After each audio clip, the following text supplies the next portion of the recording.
Welcome back, everybody, to the Nosebleed Sports Podcast.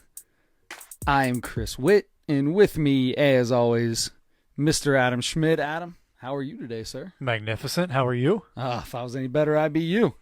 Great show. It's going to be tough to follow up what we had last week with Mr. Andre Edwards, but we're gonna do everything we can. Speaking of, check Andre Edwards out on the tweet box at Andre Edwards 06. Correct. And you at Sickwhittit, SICWHITTIT. And me at Adam Schmidt 44. Yeah, Adam and Andre, good follows. Me, you're not going to get anything out of me. I just like some stuff every now and then. I loved what you sent me today on Twitter. Oh yeah, that was awesome. I think that's the first time I've ever sent something to somebody on Twitter. You did it perfectly. There you go. It popped up while I was at work, and I glanced at it. I was like, oh. I didn't answer it right away because I wanted to give it some thought. I never told you what I thought. So the question was, Kobe's got the ball, last second shot. Kobe's got it. You could only pick one guy to defend him. Mm-hmm. The choices were Scotty, Michael, Gary Payton, Dwayne Wade, and Ben Wallace. Man, that's tough. Dude, it's tough, but I think I'm going to go with, you said, you didn't give me an answer, which is completely an Adam move. Adam just says, what did you say? Oh, Scotty or Michael? Michael or Scotty, yeah. Yeah, well, that's not an answer, so let's get an answer. So I have to pick between one of those? Yes. That's too hard. That's why I said both, because here's the thing. Michael's gonna get the job done because he's the most competitive person that has ever played basketball. Sure. Scotty is one of the best defensive players to ever play, and he's got size. He's got a little bit of size and length to match up with Kobe. On Kobe, so he's going to bother his shot a little bit more. Gary Payton's going to get inside him. He's not going to let him go anywhere. He is, but Gary's a little smaller. And Ben Wallace is too slow.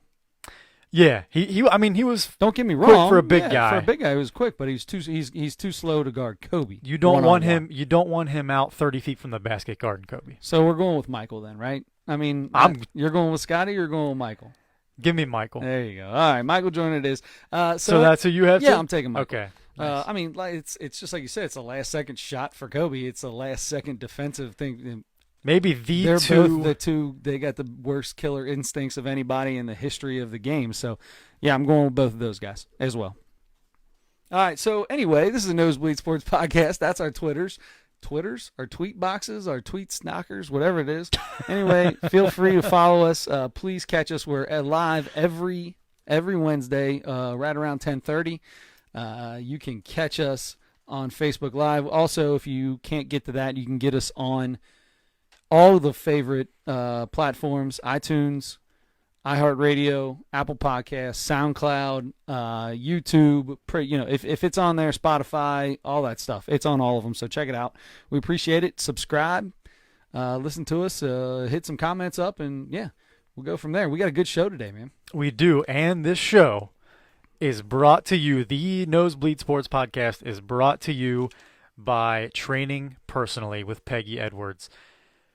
No matter your level of fitness, beginner, intermediate, advanced, if you like to be challenged, you want the benefit of working with a personal trainer, but you don't want to pay for a personal trainer, Training Personally is the gym you want to go to.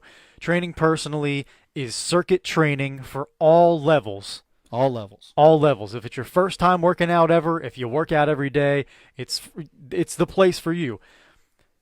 Circuit training with a personal trainer at your pace, on your time. Peggy Edwards, certified personal trainer, owner-operator, keeps your workouts safe, fresh, fun. Chris, for a very special treat for our Nosebleeds Sports Podcast listeners, if you go to Training Personally, which is located at 3634 Boudinot Avenue in Cincinnati, Ohio. Okay. Go there.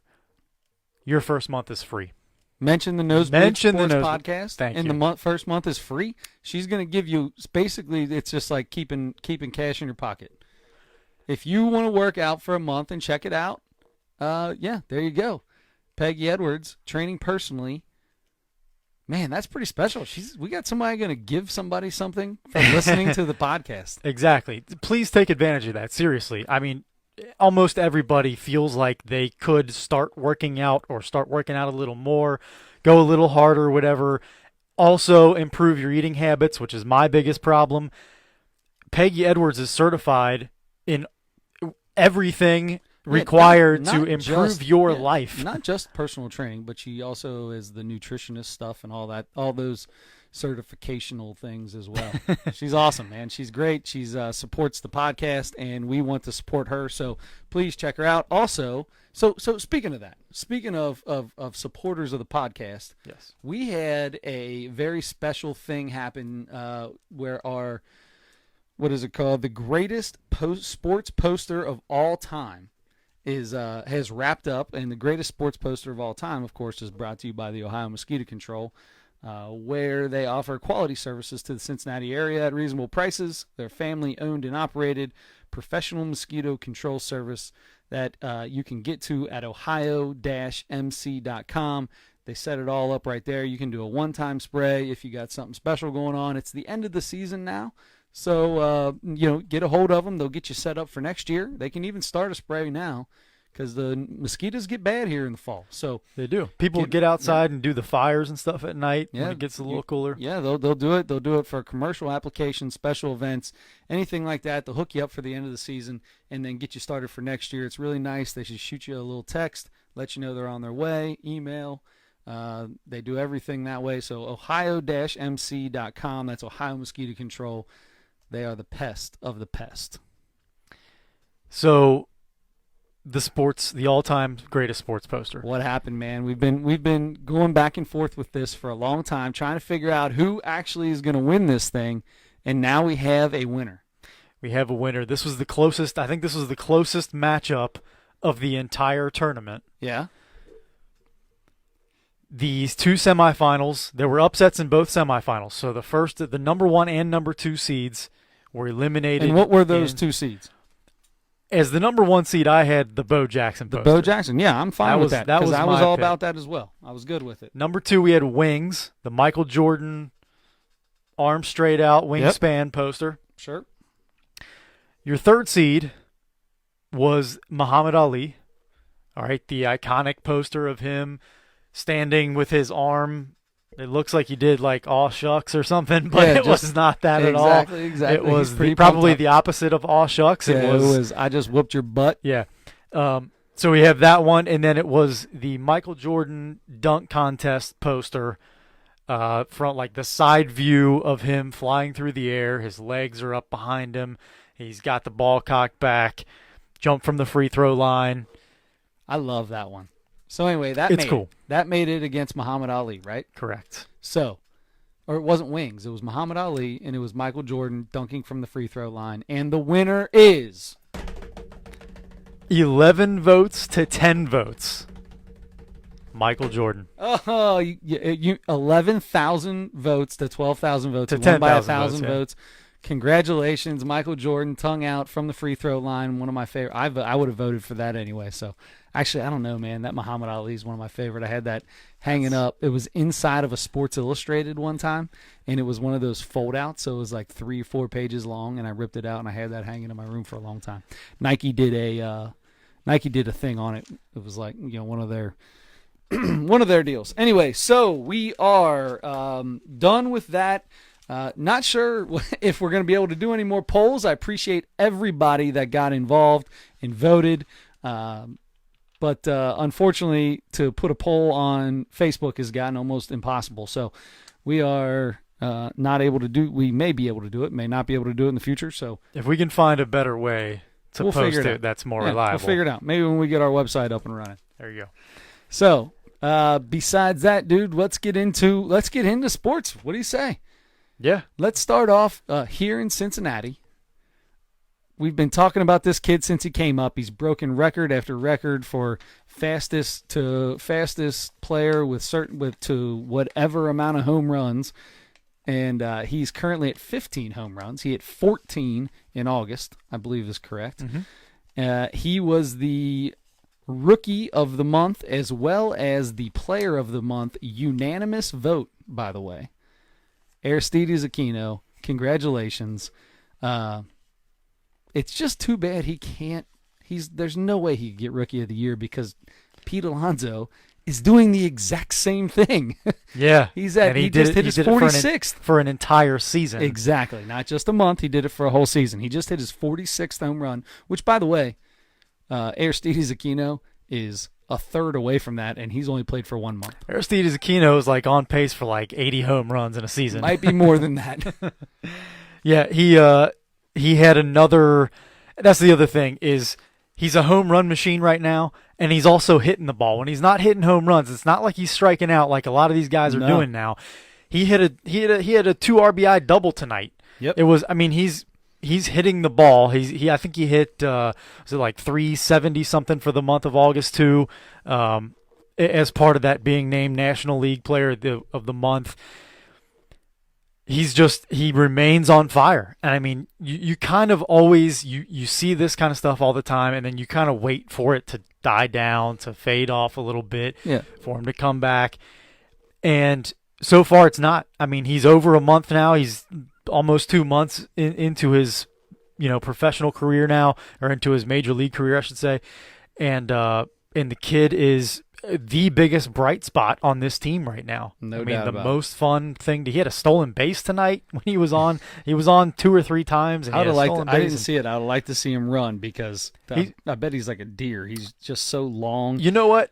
He didn't have a great lead. He didn't get a great jump. He looked back for like 4 seconds as he's running and he got in somehow. And he's 3 for 3. He hasn't been caught stealing. He's only stolen 3 bases, but he's 3 for 3. Hitting 308, 371 on base percentage. He's slugging 725. The guy's he's outstanding. He's been outstanding. Awesome. He's been great. It's been a month. Congratulations. Hopefully he keeps it up in September. But on that note, he can't get Rookie of the Year. It's not going to happen in the National League. It's just not going to. Well, it wouldn't happen anyway. He's only been up for a month. Nobody's going to give it to him just for having one great month. So Pete Alonso is now 6 home runs away from tying Mark McGwire's 52 home runs that he hit as a rookie. Other than that, he's broke every single record as a rookie for home runs there is. So he's going to win that. That's pretty impressive. Except fastest to 8, 9, 10, 11, 12, 13, 14, and 15. 15, correct. And when Estida hits his 16th, it'll do that either. So anyway, let's move on from that because we talked last week a lot about Rookie of the Year, a little bit about Rookie of the Year. We talked a lot about the MVP race.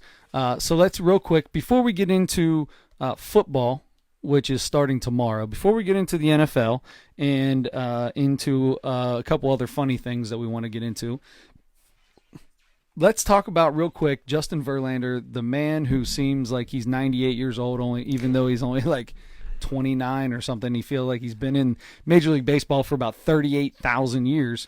Throws his third no-hitter. His third no-hitter of his career. He had 1 walk. How many strikeouts was it? 14 or something like that? Was it 13 or 14? And he is, to me, the absolute front runner for American League Cy Young this year. To me, it looks like a two-man race. It's between him and his teammate Garrett Cole. But Verlander's leading the American League in almost everything. So Verlander's been dominant. He's just dominated American League hitters and lineups, which, traditionally you talk about the American League being a tougher league to pitch in because you have the designated hitter. You're not pitching to a black hole somewhere in there where there's a pitcher hitting. It's the pitcher's spot is not necessarily a black hole anymore either, by the way. There's some pretty decent guys. There's some guys that can get some pretty good cuts in there. Yeah, but okay, there are for the some most guys part, hitting you're 210. right. You're right. For the most part. Speaking of that, Michael Lorenzen home run tonight. And a win. Home run and a win. I think that's the second time he's done that, by the way. Yeah, you're right. So anyway, but Verlander's really dominating the American League, and then in the National League, if we want to stick with the Cy Young thing, I've got like 5 guys you can talk about. I think if I had to vote today, I would probably take Steven Strasburg, just because he's like closer to the top of most of the categories. Max Scherzer's had a great year. Ryu's had a great year, but because of the wins, is that what's doing it for you? Not necessarily. It's the only thing that because wins is the most underrated, the most overrated stat right, for any pitcher. Right. And Strasburg does lead the National League in wins, but so I mean, it doesn't hurt. I don't, you're certainly not going to put that against him. And if there's a tie, and somebody has 17 wins and somebody has 12 wins, you're going to give it to the guy with 17 wins. But I wouldn't. No, I don't think that has anything to do with it. Yes, you would. Okay, so I'll find another stat somewhere. Okay, and there are a million stats, and that's the thing. Like, looking at these are basically surface level, like traditional stats. The strikeouts, WHIP. I like. You got batting average against. You got all kinds of stats like that. I really like. In fact, there's a couple. The Sonny Gray's batting average against Sonny Gray this year, number 1 in the National League. 201. Number 1 in the National League. That's insane. Yep. 201. Leis Castillo right behind him, 207. This Flaherty guy, though, who ended up getting the pitcher of the month over Sonny Gray, who had a, what was he, .73 ERA. What was it? It was .73, but Flaherty had a .71 ERA. I mean, it's insane for the month. So those two had a great month. Congratulations to them. That's all I got. Yeah, I mean, you have Strasburg, Scherzer, Ryu, like you mentioned. Kershaw's having a great year. Jacob deGrom was last year's National League Cy Young, and he hasn't really fallen off. No. I mean, he's still having a terrific year. He's not having the year he had last year, but he's still having a great year. But he's still one of the best 2 or 3 pitchers in maybe the game, certainly the National League. We still got a month left in the season, and I think the end of this month, the way it ends up, is going to be a big part of how this goes, because Scherzer could easily make a jump on this. DeGrom could make a jump. Ryu could continue to pitch well, but you're looking at strikeouts are so big anymore, that kind of drops Ryu out of it. Yeah, Strasburg's right there. There's a lot of guys right there, so I'm excited to see. I think I'm gonna go. I'm gonna go with Scherzer in the National League. Not right now. If I had to do it right now, I may not pick him, but I believe that by the end of this year, Max Scherzer is gonna win this. Yeah. Yep. And they're a playoff team, so mostly because he has 2 eyes, 2 colored eyes. 2 different colored eyes. Not everybody has 2 eyes. Most people have 2 eyes. Right. We're an all-inclusive podcast here. So we love everybody. No, we're not. Everybody if you only have 1 eye, don't listen to the Nosebleed Sports Podcast. I don't want you to listen. We don't love everybody. But if you have something weird about people with 1 eye, I'm just kidding. But if you have no eyes, we want you to listen to every episode twice. Yes, because one time for each eye you don't have. But don't bother with YouTube because you're not going to be able to see that. No, you can listen to it on YouTube. You can, but listen to it somewhere else. Don't bother with YouTube. You can't see it. Especially because you're not getting anyway, full quality. Great. All right, so there you go, man.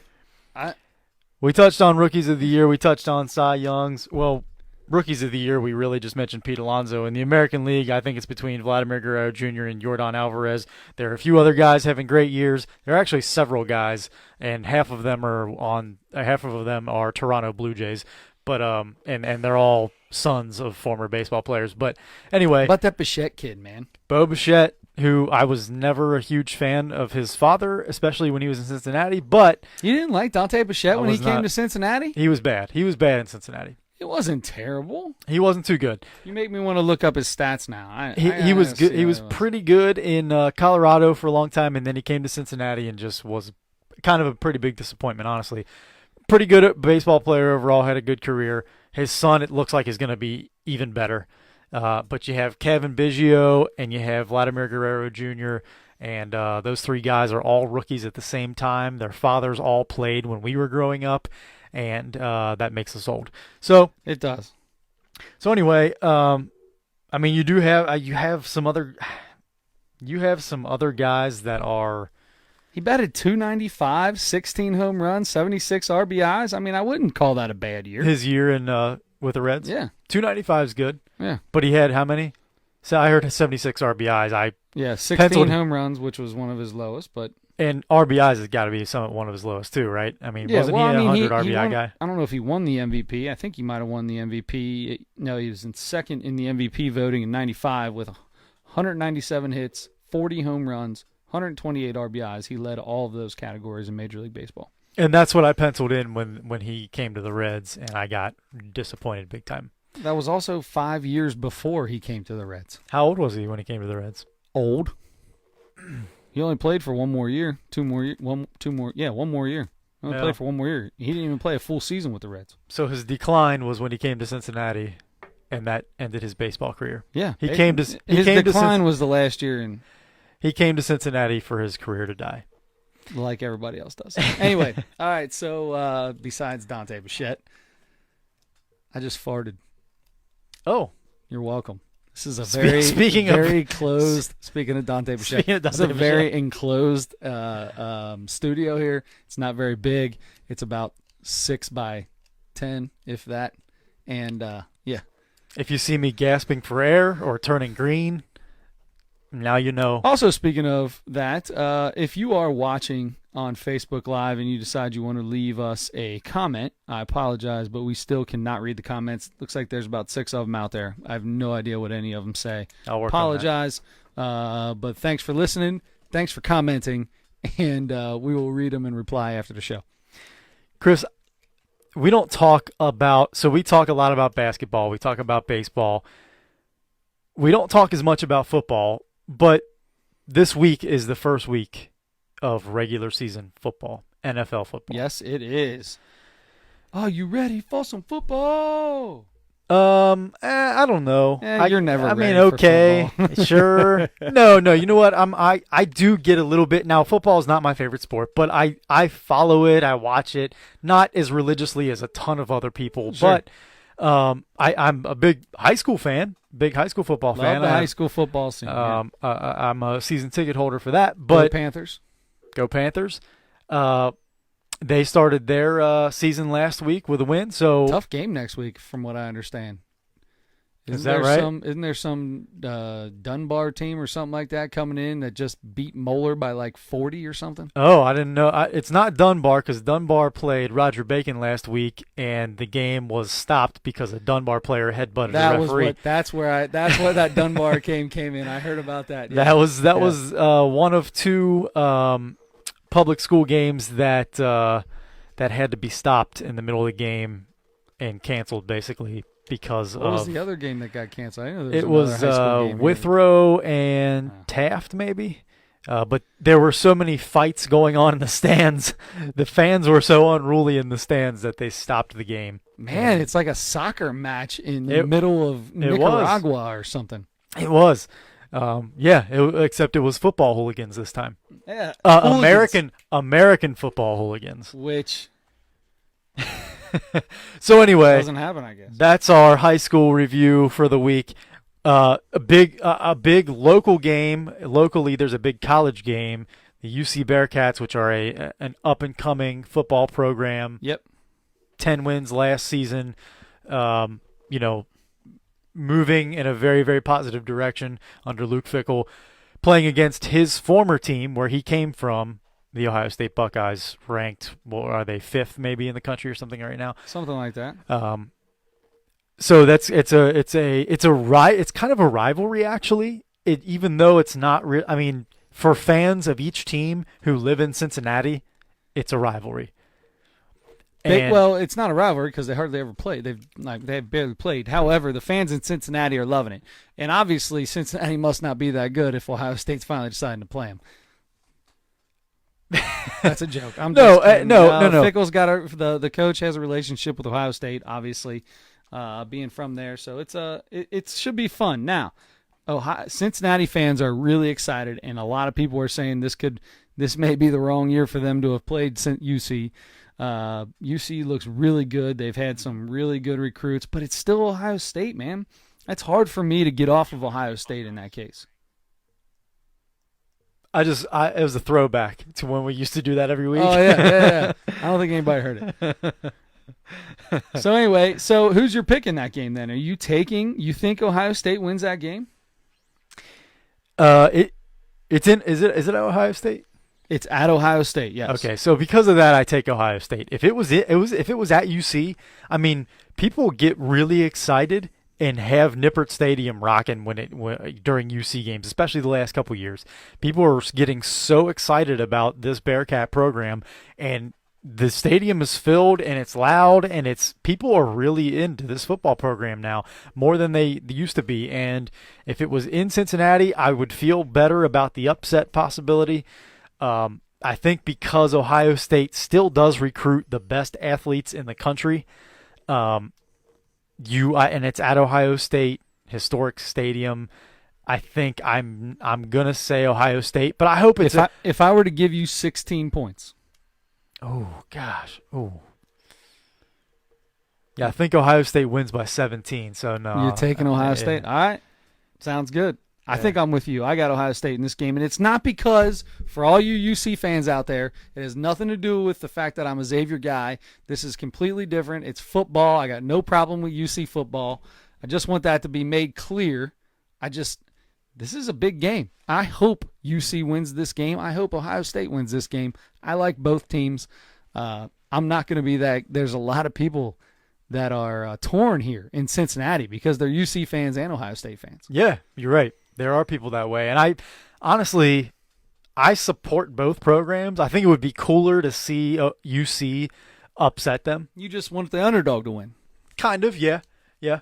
But yeah, I mean, I think that would be fun. And you know what? I'm taking so you're taking I mean, I think Ohio State's going to win the game. All right. Well, now I'm going opposite of you. I'm going UC. UC right. plus the points. I'm going. If you give me 16 points, I'm taking UC.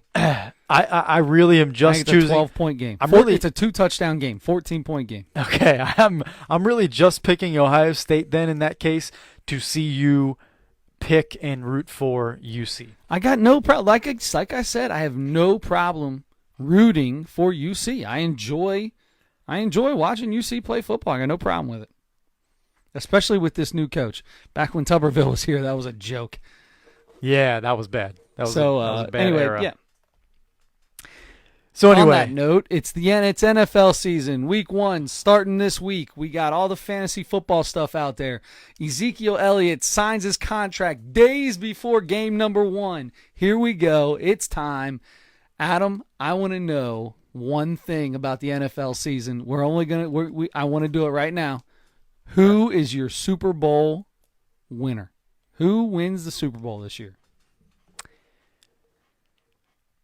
Give me the Kansas City Chiefs. Going with the Chiefs. Mahomes, Tyreek Hill. You think Tyreek Hill is going to be able to play for a full season and not have whatever's going on in his life affect him? No. And you also no longer have Kareem Hunt, but the defense is still pretty much intact. So you're going Kansas City. I think I'm going Kansas City. Yeah. I'm going with an NFC team. Okay. I am going with Ezekiel Elliott and the Dallas Cowboys. Wow. I hope you're right because I have Ezekiel Elliott. He was one of my 2 keepers in our fantasy league. Adam kept Ezekiel Elliott and immediately said, I'm probably going to lose this because he may not play. No, Gordon's the one that's probably not going to play this year. Yeah. I was very glad to see that he signed yesterday, Ezekiel Elliott. I'm not going to play him. I'll be honest. In the first week, I'm not going to play him. Why not? Because he hasn't practiced. But at the end of the game, if you need touches at the end of the game, you think they're going to give it to anybody except him? He's still going to touch the ball. It depends on how many times he touches the ball early in the game. I don't think it matters how many times. I think he won't get his full work in the beginning of the game, but at the end of the game, if they need important carries, it doesn't matter if he got a big load in the beginning or not. He's getting those carries. You think so? 100%. Okay. Well, I'll pay attention to it. That's why you just gave him $90 million. Yeah. Yep. But you also don't want to get him hurt because you overworked him in the first game when he hasn't been. You gave him $90 million. Go out there and do your thing. All right. So I'm taking that. We're going to write those down. We're going to hang them up so we have our Super Bowl picks for the year. Write them down on your little sheet of paper there. I'm writing them down right now. We got Super Bowl picks, and we need to figure out what we are going to do for our next bet. Last year what was the bet last year that we had to do for the against the spread? We each picked 3 games every week against the spread, and What was it that we we had to do? That wasn't the Speedo, right? No, what was that the one where that we never even that I was supposed to be allowed to name your fantasy basketball team? That was it. I never made you change it. Yep. So we got to do something way better than that for a bet this year. If you got any ideas, please comment on whatever forum. How do you say that? Platform that you're listening to this on, iTunes, whatever medium, iHeartRadio, YouTube, Spotify, whatever it is. Anyway, leave a comment on what you think we should bet. What should I do, or what should Adam do? Because we are going to keep track of our picks every week, and the winner for the year will have to have the loser do something. So you're coming out of retirement, basically, because you swore that you would not bet anymore after losing the first 6 bets or so. Yes, I did. But no, I'm coming back, man. I'm ready. I'm ready for football season. I'm ready for football season. I'm ready to make a bet. It's a new season. I'm ready to go. Okay, so we are going to. So let's figure it out, man. We got week 1 coming up. We're picking 3 teams that we think that the rules are. And this is based on the spread on Wednesday night. Oh, the spread. I forgot about this. Okay. Well, what did you think this was? Well, but which? Okay, then we have to establish which we have site to figure out a website. So, what website are you going to? Right now, I have ESPN, the ESPN app up. All right. Well, there's no spread. Is there a spread on there? Yeah, right now? There are spreads. All right. If there's a spread on there, we'll just go off the ESPN app on Wednesday. That's what we're going to use. Okay. All right. So, Adam. So on the spot, because we didn't talk about this until 2 seconds before. So here we go, Adam. I want to know who your locks of the week are. My locks of the week. Give me. I always say give me and then a team. I'm going to take the. Yeah? Is that who you're taking? Yeah, that's what I'm taking. I'm going to take the Jags against the Chiefs. All right. Chiefs are favored by 3.5. It's in Jacksonville. So you're taking the Kansas City Chiefs as your Super Bowl pick, but I'm having them. You're not. I'm having them only win by 3 in the first game. Field goal to win it, huh? Field goal to win it. So Butker or something like that is the kicker's name, I think, for Kansas City. So is that right? Jags plus 3.5. Okay. I always used to say you take home dogs, man. That's always been my favorite. A home dog. I like home dogs. That's what I'm doing. All right, what do you got? That's what I'm doing. Didn't work for me last year. Oh man, this is so tough on the spot. All right, so I'll go with my first one while you're looking at that. I am going to go with the New York Jets -3 against the Buffalo Bills in Jersey. Okay. I think for my second one, I think I'm going with the Oakland Raiders.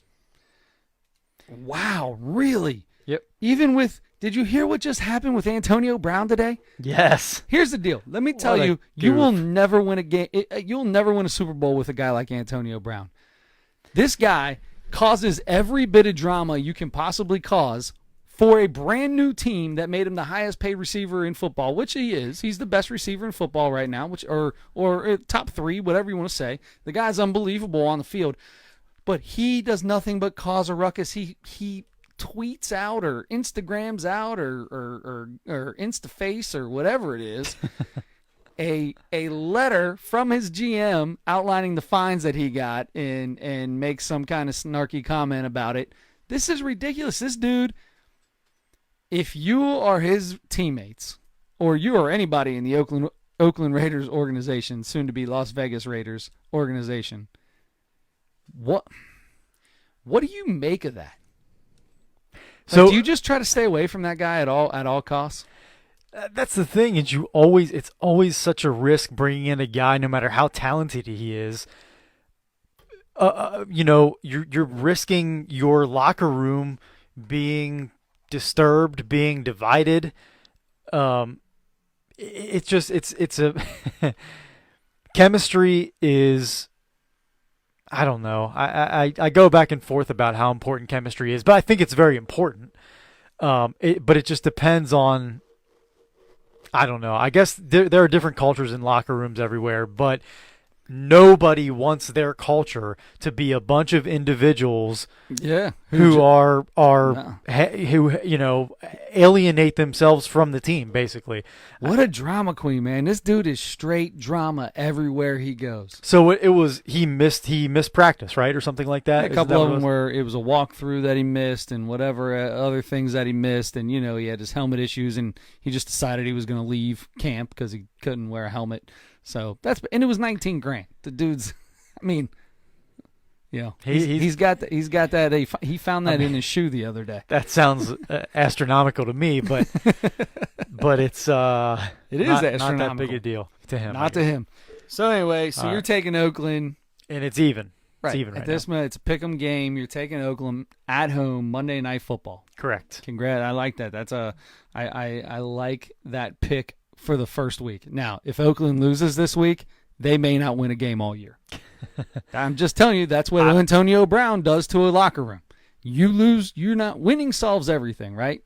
Mm-hmm. In Cleveland, if they can get off to a winning start, and they are currently a 5-point favorite against the Tennessee Titans in Cleveland, if they can get off to a good start, this team might have a decent year. If they don't, they're in trouble. And I'm not even going to mess with that game because I don't trust Cleveland for anything. I ain't messing with any of it. You thought I was going to take that. I'm actually going to take the let's see. I'm going to take the Rams minus 2.5 in Carolina. All right. All right, brother. It's time for your third and final pick for Lock of the Week. What is it going to be? What is going to lose you the week this week, which will also lose you 17 straight weeks, and I'm going to completely dominate this? I think I'm going to take your Super Bowl pick, the Dallas Cowboys. They are minus 7.5 right now, and they're at home against the New York Football Giants. Look out. Hey, Eli Manning may come out to play, man. He's got something to prove. Everybody thinks they drafted his predecessor. Yeah, they did. But he's got something to prove, man. Look out. Okay. I love the first week of the NFL. The first week of the NFL, there's going to be so many upsets, and the first upset that I'm going to take out of my three is I'm going to take. Now don't laugh at me when I say this. No promises. I'm going to take the Arizona Cardinals plus 2.5 over Detroit in Arizona. The worst team in the NFL. I'm picking them to win their first game of the year. I hope you're right because I still love Larry Fitzgerald. That's why they're going to win. All right, and your first pick was the Jets. 2.5. There you go. All right, so that's it. So if you enjoy gambling on football, please don't use our picks because I don't know. I think Adam was well over 500. You were over 500 last year. I was not even close. However, this is going to be a new week, man. This is a new year. We got 3 picks out there. We'll run them together. Locks of the week. Who was your third? Who was your last one? Oh, Cowboys. It was Dallas. Yeah, it was Dallas. Cowboys minus 7.5. All right, so there we go. We got them written down. We got them figured out. That is what we're doing. NFL season, we're excited for you. We have this segment every week for the NFL. We'll bring Andre Edwards on to talk some Bengals and NFL talk. Hopefully every 4 weeks or so, every 4 or 5 weeks. We'll get him in here. Is our goal. I'm not sure if that's what Andre wants to do, but we have a good time listening to him. He knows his stuff. LockedOnBengals.com contributor, founding member of Debonair. Check him out. Look him up. Debonair, the group, phenomenal. Anyway, all right. So from that, we'll move on from football because we don't know what's going to happen. Preseason's over. Real football starts next. Real tennis was going on this week. It was. And Roger Federer, as we were talking last night. You were watching. I was watching the match. He took an L, didn't he? Didn't he end up losing that? He did take an L. He took an L. So there's quite a few guys, quite a few people that are out of this U.S. Open already. There's a lot of underdogs still left in it. Serena's still around. Here's the deal. Let's be honest. We don't care at all about tennis. I mean, I care about tennis. Serena Williams, anytime you get to watch somebody who's the greatest of all time at their sport, or if you get a chance like we get to do now where we get to watch a Federer, Nadal, Djokovic, the three phenomenal players, two of them coming to the end of their careers, who have held on way longer than you ever expected, not knowing who's coming behind them. The Agassi and Sampras years go by, and then these guys fill in behind it, and you never know what's going to happen next. Yep. So it's fun to watch dominating sports. I love domination in sports. I enjoy it. A lot of people can't stand it. I really like it. It's fun to watch. Same. Serena Williams, love watching her. Let me ask you a question. So I'm watching TV today with my kids before we go to bed. And we are watching this show on Netflix called Masha and Bear. It's a Russian cartoon, and it's so funny because it's Russian-speaking people on there, but then they dub, an English-speaking little girl over Masha's voice. The bear doesn't talk. And it's really funny because it's like watching an old karate video or something like that, or like Godzilla. Like, her mouth doesn't move the way that, like, whatever she's saying in Russian don't work here. And there's Russian stuff on there all the time. It's just really funny. So anyway, she was involved. Bear was going against his nemesis, the other big bear who likes Bear's girlfriend, in a tennis match. Okay. Okay, but he hurt his foot. He's in a wheelchair. Oh. Who steps up? The 3-year-old Masha. Okay. She watches tennis on TV. And she finds out, she literally says, so that's what I have to do to win. I just have to yell louder than the other person. Why? And I don't feel like it's men at all that you ever hear do it. Maybe there are some men. Yeah. What is the grunting and the screaming every single shot? It's slightly sexual in a way.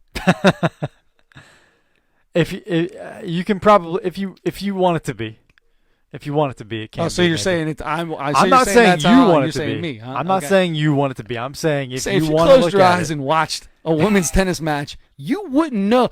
If you were blind and had no eyes, and you're like we talked about earlier, you may not watch the Nosebleed Sports podcast on YouTube, but you may listen to the U.S. Open, women's U.S. Open, on the radio or TV and hear that and think you might be on the wrong station. Maybe I caught a Cinemax or something in the middle of the night. I don't know. Is tennis on the radio? No, it's not on the radio, but they can listen to it on the ESPN. I'll tell you what, Marty Brennaman would make tennis great on the radio. You would. I totally believe that. But yeah, I've always wondered the same thing. And listen, there are men that grunt too when they're playing tennis, volleying, yeah, volleying, and serving. But it seems like I would love to see the comments right now on Facebook Live, but I can't. I bet they're hilarious. I've got them right here. Or there's none. Yeah, nobody right now. But anyway, the grunting is so strange to me. It's so strange to me. I feel like I remember Monica Seles being the first one that I remember paying attention to or hearing about, or she was like the biggest grunter. Sure. We talked about that yesterday. You and I did, and so it seemed like it came from her, and then it kind of like caught fire a little bit. Yeah. It kind of became a little popular, and now it's like everybody does it. Every woman, not everybody, every woman in tennis grunts. Yeah, I don't know if it's every single one, but it's at least like most. Yeah, it feels like it. Yeah, and it's so and that's the thing is like I understand. I understand the grunting because it like sure you do that when you're exerting like maximum effort. When you're old, you grunt when you just get up out of a chair. Well, a lot of these tennis players are like 16 to 18 years old, so they're not old. But that's true. But the grunting, like when you do something, look, when you get old, like I grunt to get in and out of the car. You know what I mean? It's just I got to exert a little effort, and I need that little extra push. A little extra push. You know what I mean? So, so I understand the grunt, and you see it when you go to the gym and stuff like that, people lifting, and we'll get into that in a second. But the tennis thing is different. I understand the grunting, but when it's like when it seems like you're doing it on purpose to hear yourself grunt or to like grunt for entertainment purposes or something, Sure. that's when it's strange. And I truly feel like there are some people who are doing that. When your grunt... You want to call him out by name? No. But when your grunt is... Holy Holy cow! I wasn't ready for that. When it's that long... Yeah. I should have backed away from the mic a little bit. But when it's that... I mean, I'm telling you, there are 3 to 4 second grunts for each hit, stroke, smack, whatever the term is in tennis. I don't know it. But swing... return, probably. Well, you only Volley. return on a serve, right? I mean, you return everything that's hit to you, right? Yeah, but the first return is the serve. I feel like that's the only return. That's the return. You return You the return the serve. I get you.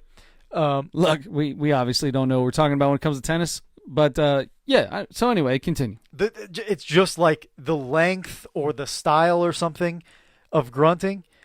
You know what? If you're doing it to be funny, great. I love it. It's working. If you do it's working if you're doing it to be funny. If you're doing if you want to throw in like a southern grunt or something like that, or however you southern grunt, or I don't know how that was a southern grunt compared to what you did before. What was the difference? I feel like it was a regular voice before. I had a southern drawl in my grunt. You had a southern drawl in the grunt? Yeah. I feel like you need to go back and listen to this. I feel like this is something that, like, if we had a regular radio show, we would record this and play it at the very beginning so you could hear the two grunts and it would just be something really funny. I'm telling you. All right. I'm definitely going to listen to it. So if you listen to it, let me know what you think. I'm going to do a mashup of those two sounds. We should, yeah. Okay. We'll put it on the soundboard. On the soundboard, if I can remember how to do it. So anyway, that's just what sticks out to me most in tennis when I'm watching a match, especially if it's a ladies match. The grunting back and forth and some of the grunts that sound like they're on purpose. That's my issue with it. Why are you doing that? That's a good question. I'm going to tell you a story, though. Tell me a story. So, speaking of grunting, it's not just women that do it. Oh, no, absolutely not. About 20 years ago, me and another cousin of ours, Tony Edwards, another fan of the Nosebleed Sports Podcast, were at the YMCA. We were just allowed to work out. I think it was 15 or 16. You had to take a class and you could go work out in the gym at the Y. You know what I mean? Young Men's Christian Association, yeah. Yes. So as a young Christian man who was part of the association, we decided we were going to take part in the gym. Uh-huh. So 20 years ago would have been what? 2000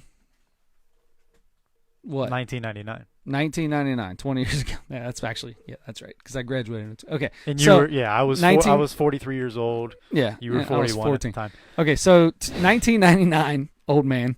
1999, we're sitting in the gym at the Y, getting ready to work out. You go get your little card out, you're going to go to your stations. There's a feller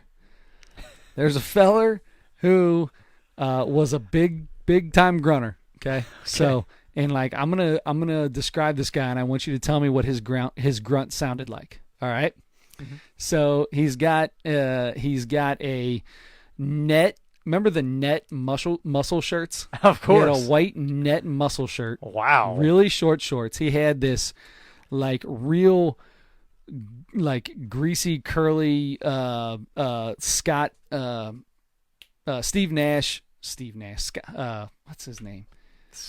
Scott Nat? No, not I can't want Scott. to say it because he was Scott something before he came. Oh, he was with Kevin Nash. Just Kevin. Scott Hall, yes, real greasy mullet like Scott Hall. Okay. NWO. Yep. Yeah, greasy, curly, disgusting mullet like Scott Hall. Look him up. Look up Scott Hall's hair. It was disgusting. Anyway, Razor Ramon. There you go. Razor Ramon's probably better because it was probably even worse back then. So he's got this hair. He has got the net muscle shirt on. And he's jacked. This dude's huge. I'm talking his biceps were bigger than my head. and he's doing curls. All right? Okay. That sounds right. I want you to tell me what you feel like this grunt sounds like coming out of this grown man. Okay. Let's hear it. What do you got? Oh, It's a me? big dude. Yeah, I want you to tell me Oh, what I you thought think you were it is. going to tell me. Okay, I'll just tell you what it was. Okay, so you see this dude and you're thinking Razor Ramon is lifting weights over here, right? And you're expecting this dude to just like rip out some kind. He's getting into it. He gets down.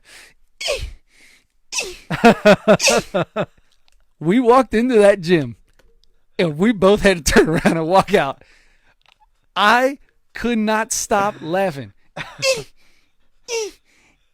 Oh my God, it was so funny. Every time he lifted that weight up, he was huge.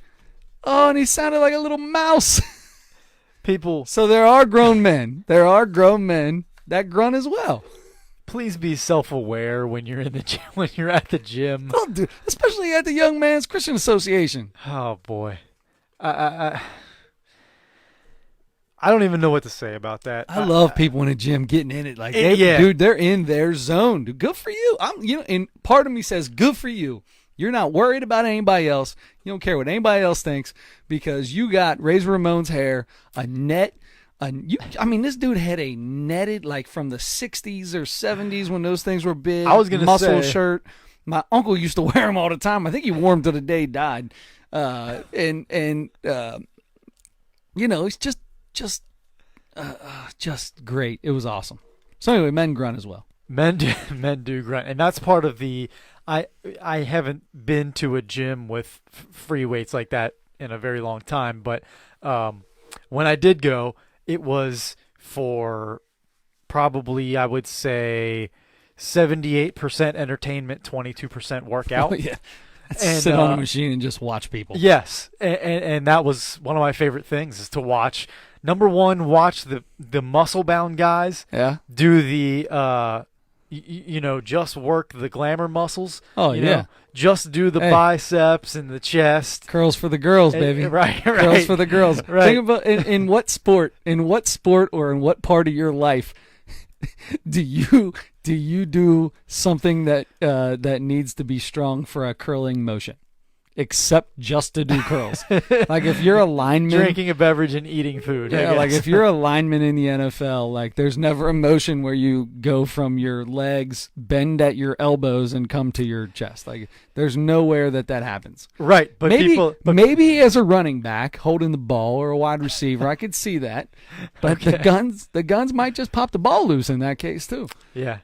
Curls for the girls, baby. Curls for the girls. Yep. Those are the guys that do the, like the 30 push-ups right before they leave for the club on Friday night, just to get a little pump in, just a little, just What to does get that the- do? Oh, it just gets the blood flow into the muscles. It gets the blood Yeah. flow into the muscles, and it makes them, it pumps them up a little bit just for a. So you're telling me small if I period- drop down and period hit of out 30, pump out 30 push-ups for like the next 3 hours, my muscles will look bigger?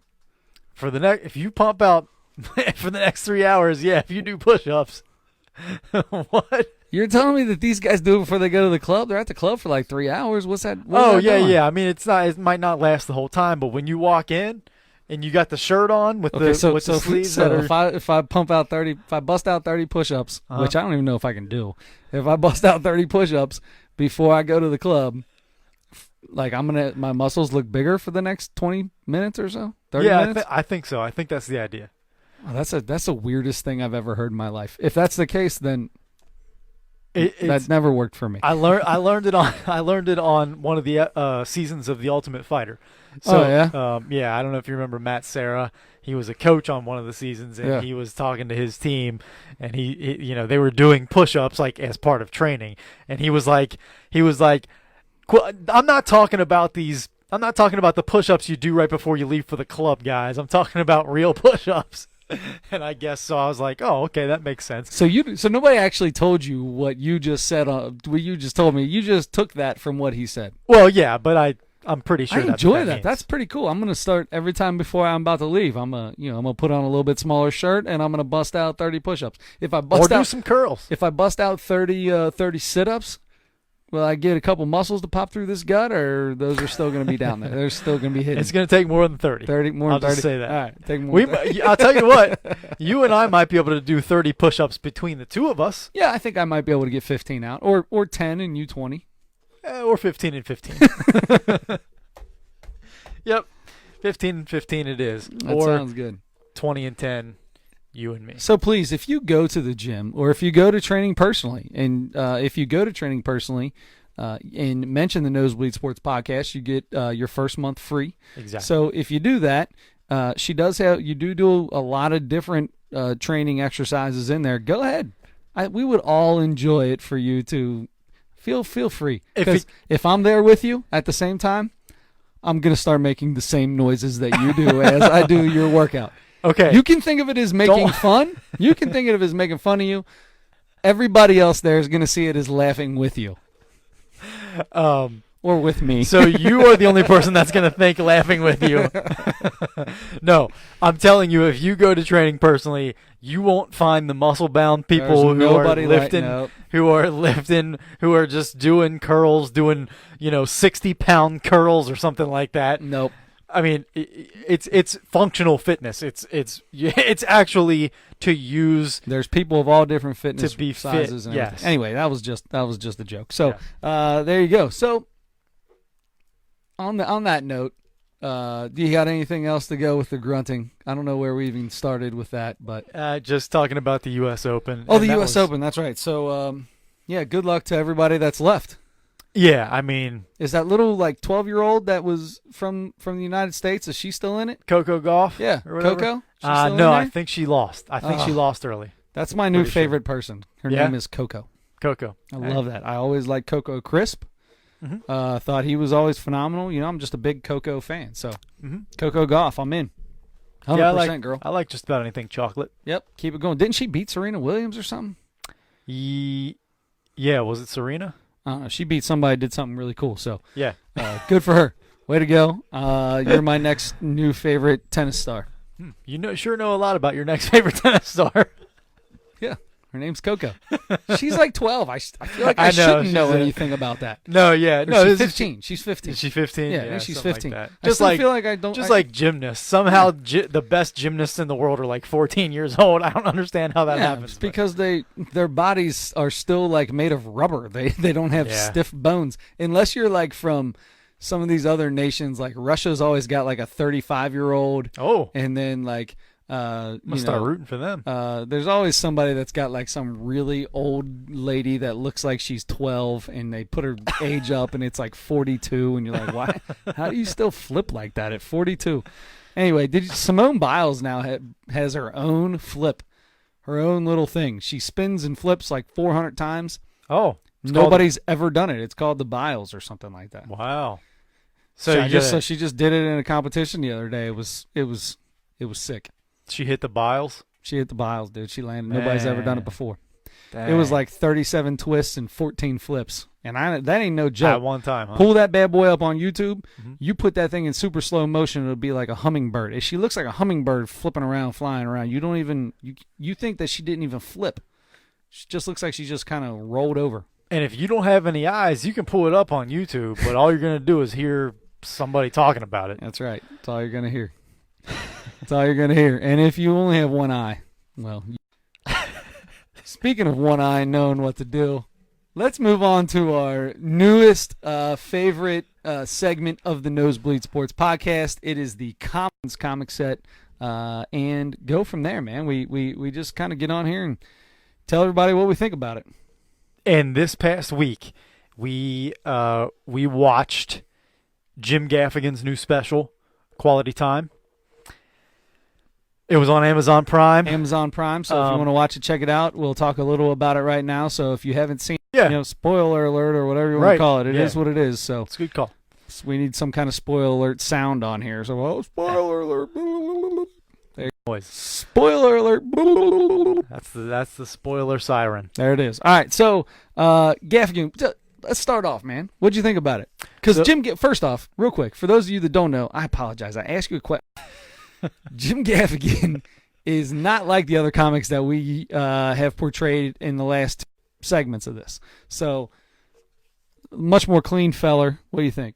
Yeah, that's kind of his calling card. Is he's one of the better comedians, and he's one of the very rare comedians that you think of as one of the more famous guys, at least. I guess not everybody's a Jim Gaffigan fan, but he is, and you don't really hear him talked about as much as some of the other comedians. I think because I don't know. I don't think he's an outcast or anything among comedians, but he's just not spoken about as much because I think there's a little bit of it's not a division. It's just, there's like comedy, and then clean comedy is something else. It's not like clean comedy and dirty comedy. It's like comedy and clean comedy. Sure, yeah. That's what it feels like. Yeah, you feel that way, yeah. So Jim Gaffigan would qualify as a clean comedian. And he does making people laugh. And truly that is what it is. And of the 3 weeks we did Whitney Cummings, Dave Chappelle, and Jim Gaffigan, this Jim Gaffigan special, and I was surprised a little bit, even though I've loved Jim Gaffigan for a very long time. He's one of the comedians I've seen live. I bought his CDs when he released them 15 years ago or whatever. And but I laughed harder at this one than either of the other two. Probably the other two combined. I don't know because I don't really remember the first two. I might have seen one of them. No, sorry, I meant Whitney Cummings and Dave Chappelle. Okay. Yeah, that's what I meant. So I still put Dave Chappelle over top of this one. Okay. Dave Chappelle's newest one, harder in that than I did for Gaffigan, but it was definitely better than Cummings. Whitney, I like Whitney more. Whitney's one of my. I say this every time because I feel bad saying I didn't like the special, but I didn't. But Gaffigan was good, man. He was good for a clean guy.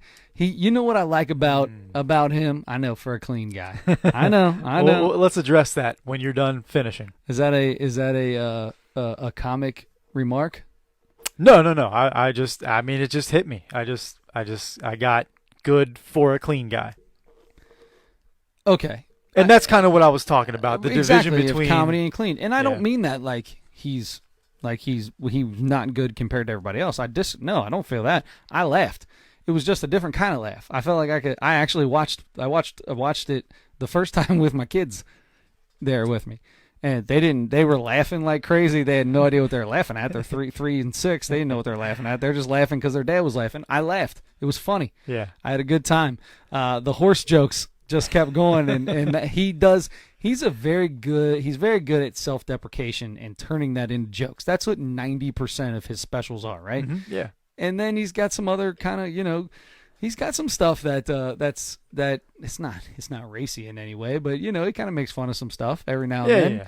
So it's not like it's it's just an all-time nice guy. He still gets out and makes fun of some stuff that should be made fun of, like a guy in a net shirt working out in a gym with a greasy mullet. You might not play the Jim Gaffigan special at your party for your church senior group, but it's not. But you can play it in front of your kids. Yeah. Just pure making me laugh frequently and hard.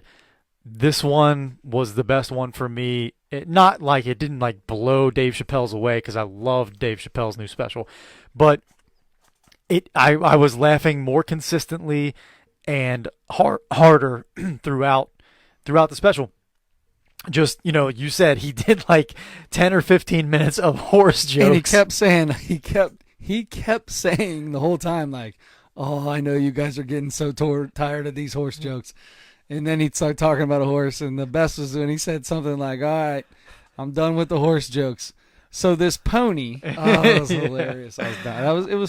It's his delivery. He's got this high pitched voice every once in a while that comes in. You don't like, really, do you? Not really. It's just a little weird, but it fits for what he's doing. Yeah, he does, and he ended up doing. A high scratchy voice. Yes, and I feel like he used, and I feel like if another comedian did that same voice, I would not like it. For some reason, for me, it really works from him.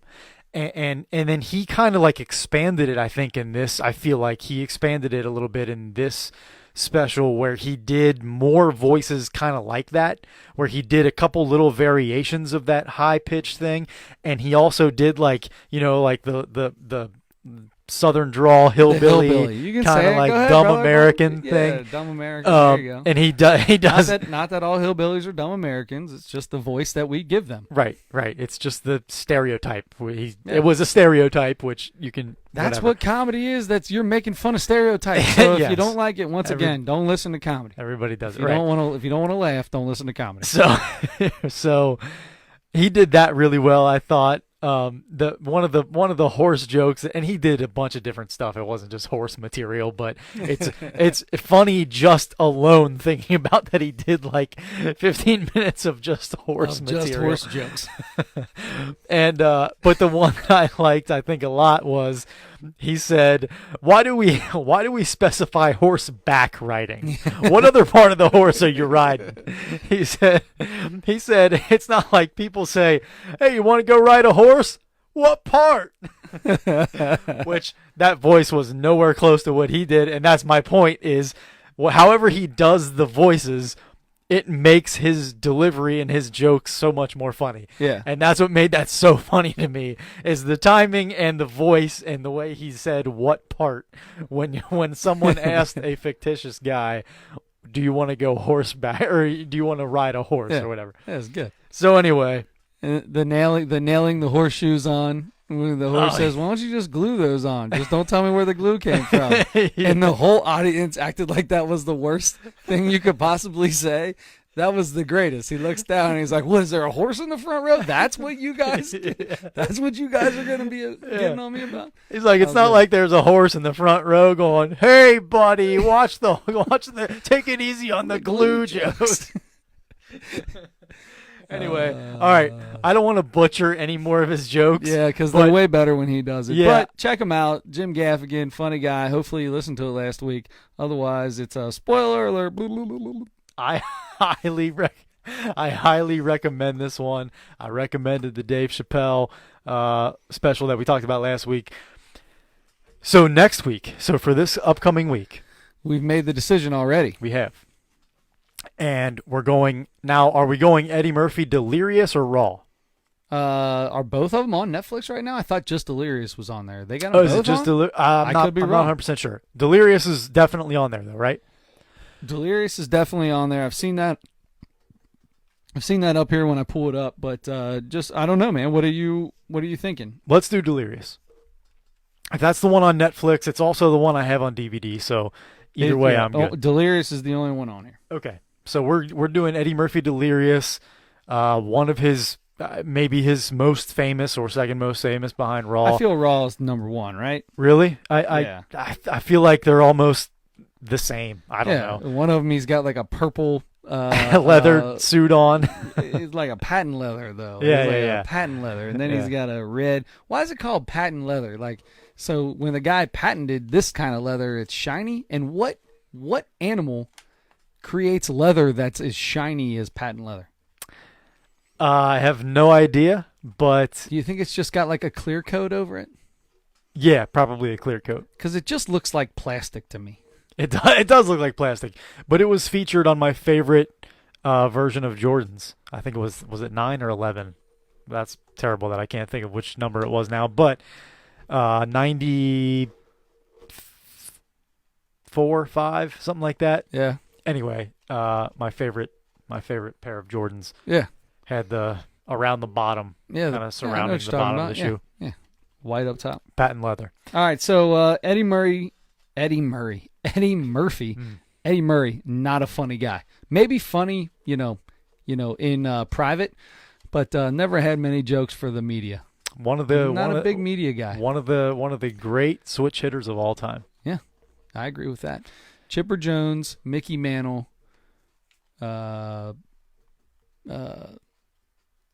give me some other ones. Is that it? Chipper Jones, Joe Schmidt, wiffle ball. Joe Schmidt, wiffle ball, the greatest switch hitter. Is Mickey Mantle? Mickey Mantle's a switch hitter, wasn't he? Was he a switch? I don't even remember. Man, I don't know why I just said that because I feel like that's right.